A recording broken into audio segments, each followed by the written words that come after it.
Halo semuanya, perkenalkan saya Lucia Hanyimbolen dengan NIM 235314005 akan mempresentasikan makalah sederhana dengan judul Dampak Sosial Smartphone. Di dalam makalah yang pertama ada pendahuluan. Di dalam pendahuluan terdapat latar belakang.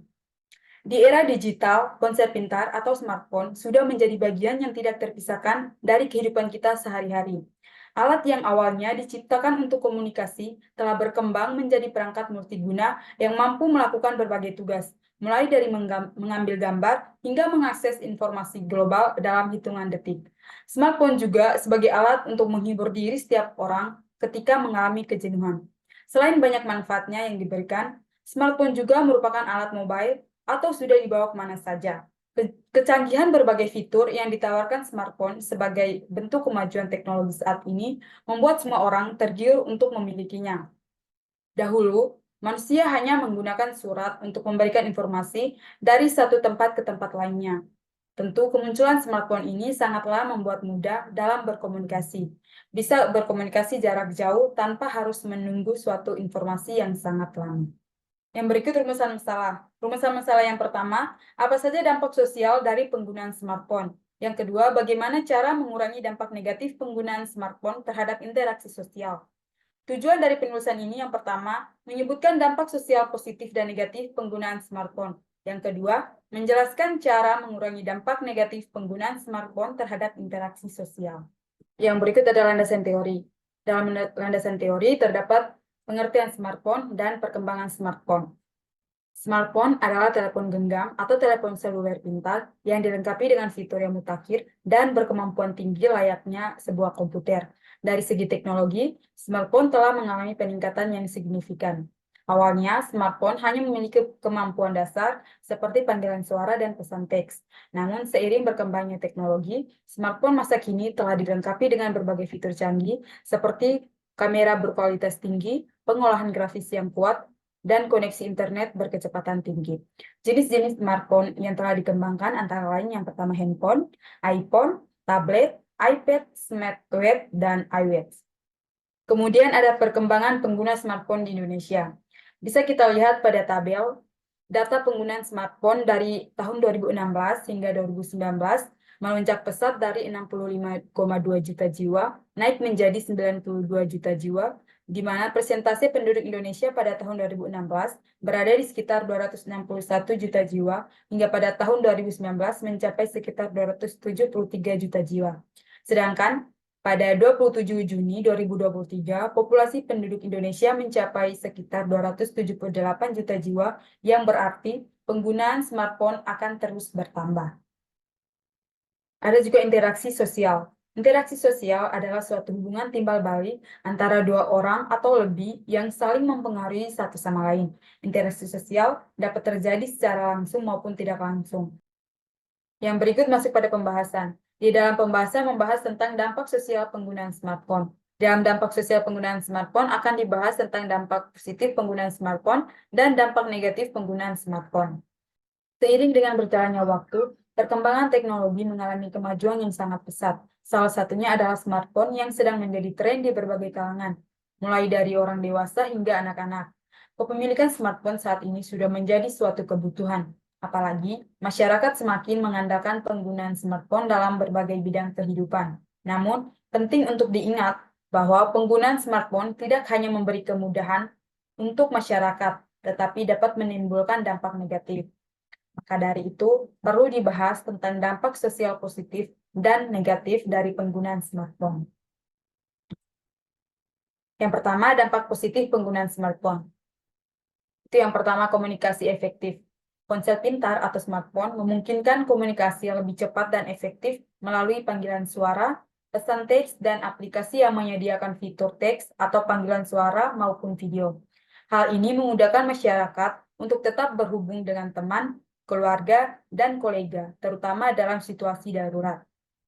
Yang kedua, akses informasi. Ponsel pintar atau smartphone menyediakan akses cepat ke berbagai sumber informasi, seperti berita, jurnal ilmiah, panduan, dan sumber daya pendidikan. Hal ini berkontribusi pada peningkatan pengetahuan dan pemecahan masalah. Yang berikut ada produktivitas. Ponsel pintar atau smartphone dilengkapi dengan berbagai aplikasi produktivitas yang memudahkan tugas sehari-hari, seperti manajemen jadwal, manajemen email, dan aplikasi produktivitas lainnya. Mereka membantu meningkatkan efisien kerja dan belajar. Yang berikut ada akses terhadap pelayanan kesehatan. Aplikasi kesehatan dan kebugaran di ponsel pintar atau smartphone dapat membantu masyarakat menjaga kesehatan dan kebugarannya.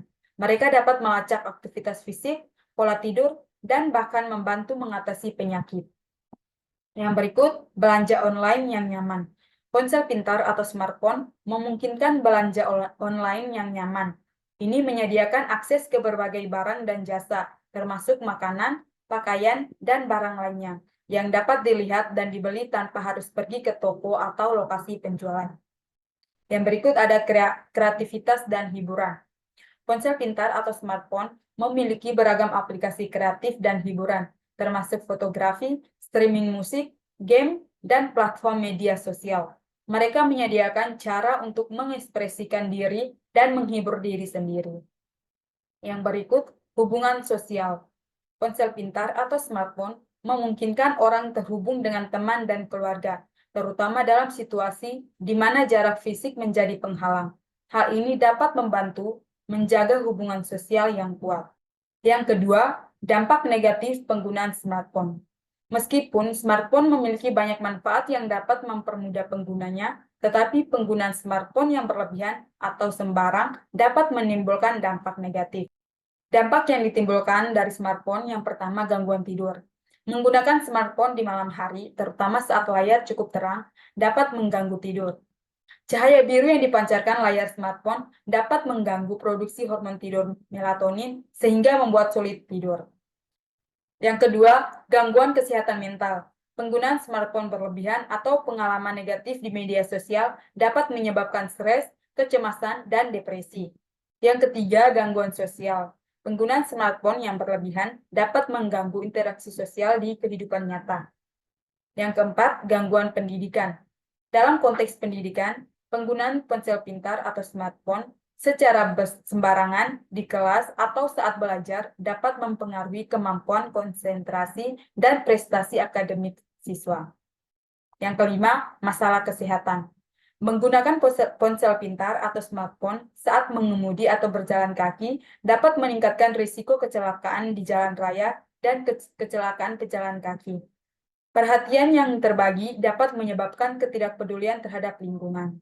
Yang keenam, masalah fisik. Penggunaan ponsel pintar atau smartphone secara berlebihan dapat menyebabkan masalah fisik, seperti sindrom leher bengkok dan cedera pergelangan tangan, karena posisi tubuh tidak nyaman saat menggunakan perangkat. Di pembahasan akan dijelaskan juga cara mengurangi dampak negatif penggunaan smartphone terhadap interaksi sosial. Untuk mengurangi dampak negatif penggunaan smartphone terhadap interaksi sosial, ada beberapa cara yang dapat dilakukan untuk menyeimbangkan penggunaan teknologi dan hubungan interpersonal. Yang pertama, batasi waktu penggunaan smartphone. Tetapkan batas waktu untuk menggunakan smartphone setiap hari. Ini akan membantu Anda menghindari ketergantungan berlebihan dan memungkinkan Anda lebih banyak berinteraksi dengan orang-orang di sekitar Anda. Yang kedua, tetapkan peraturan saat berada di sekitar orang lain. Tetapkan aturan untuk tidak menggunakan smartphone Anda saat Anda berada dalam situasi sosial seperti bertemu keluarga atau teman. Yang ketiga, gunakan smartphone Anda dengan bijak. Gunakan smartphone Anda dengan bijak dan waspadai dampaknya terhadap interaksi sosial Anda. Jangan gunakan secara berlebihan saat percakapan atau aktivitas sosial lainnya. Prioritaskan interaksi langsung dengan orang-orang di sekitar Anda. Yang keempat, jaga keseimbangan antara dunia maya dan dunia nyata. Ingatlah bahwa interaksi sosial yang nyata terjadi di dunia nyata, tidak hanya melalui layar smartphone Anda. Luangkan waktu untuk mengenal orang yang Anda cintai dan berinteraksi dengannya secara pribadi. Yang kelima, menggunakan fitur pengaturan waktu dan notifikasi. Beberapa smartphone memiliki fitur pengaturan waktu yang membantu Anda membatasi penggunaan aplikasi tertentu. Anda juga dapat mengatur notifikasi untuk menghindari gangguan selama interaksi sosial. Mendorong orang lain untuk berpartisipasi. mengundang orang lain dalam kegiatan sosial yang memerlukan interaksi langsung, seperti contoh olahraga, piknik, permainan kelompok, dan lain-lain. Hal ini dapat membantu mengurangi ketergantungan terhadap ponsel pintar dan meningkatkan interaksi sosial tatap muka. Maka kesimpulan yang dapat diambil dari makalah sederhana ini, penggunaan ponsel pintar telah menjadi bagian penting dalam kehidupan sehari-hari, menawarkan manfaat seperti komunikasi yang efektif, akses terhadap informasi, dan peningkatan produktivitas. Namun, dampak negatif seperti gangguan tidur dan kurangnya interaksi sosial tidak bisa diabaikan. Kurangnya interaksi sosial, terutama dalam keluarga, dapat menyebabkan isolasi sosial dan mempengaruhi tumbuh kembang anak.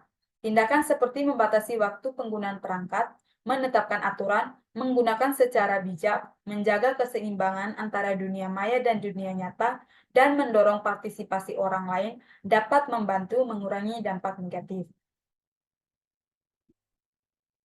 Adapun saran yang diberikan oleh penulis, peneliti dalam membahas dampak sosial smartphone tentunya masih memiliki banyak kekurangan dan keterbatasan, karena tidak semuanya dibahas dan dijelaskan secara mendalam dalam topik pembahasan ini.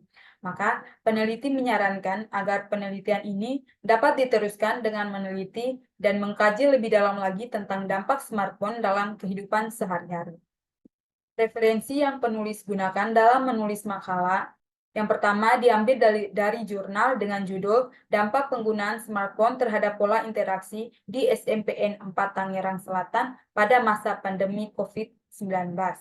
Yang kedua, diakses dari website smkperintis.sch.id dengan judul Smartphone, diakses pada tanggal 26 Oktober 2023. Yang ketiga, diakses dari website pastiin.com dengan judul Data Pengguna Smartphone di Indonesia. Diakses pada tanggal 27 Oktober 2023. Yang keempat, diakses dari website liputan6.com dengan judul Manusia adalah Makhluk Sosial. Diakses pada tanggal 28 Oktober 2023. Yang terakhir, diambil dari jurnal dengan judul Pengaruh Penggunaan Smartphone Terhadap Interaksi Sosial Remaja, Jurnal UKSW Salatiga. Sekian presentasi dari makalah sederhana. Sampai jumpa.